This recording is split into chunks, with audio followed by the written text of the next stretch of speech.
J'ai consacré ma vie professionnelle au sport et à la culture, et puis de toute façon, j'aurais pas pu faire autre chose.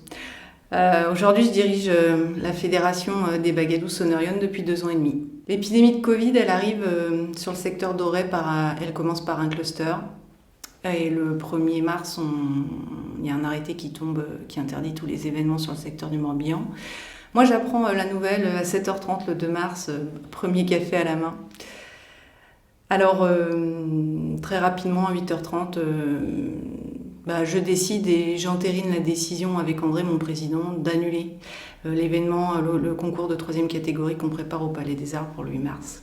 Bien entendu, pour nous qui avons travaillé des semaines sur l'organisation, il y a un sentiment de frustration qui est une épreuve en elle-même. Et puis l'autre annonce extrêmement compliquée à faire, c'est l'annonce de l'annulation auprès des partenaires et des fournisseurs. Forcément, on est obligé d'utiliser toutes les solutions numériques possibles. Oui, ça change parce que forcément, même quand il va y avoir des répétitions ensemble, etc., il va y avoir forcément plus de distance et moins de possibilités de lien, même physique. On ne se serre plus la main, on ne se fait plus la bise, il n'y a plus d'accolade, etc.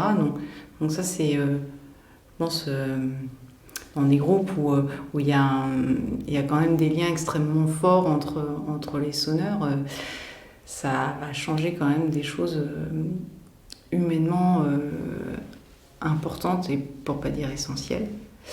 Donc il va falloir garder plus ces distances et après techniquement sur scène, quand on a des groupes qui alignent 70 ou 80 musiciens sur scène, ça va être compliqué parce qu'on va pas pouvoir mettre tout ce monde-là sur la scène du Quartz à Brest par exemple en février si on est toujours en pleine épidémie. Quoi qu'il en soit, les musiciens des Bagadous vont continuer à se réunir pour sonner ensemble, ou numériquement ou physiquement, mais on ne lâchera pas et ça continuera.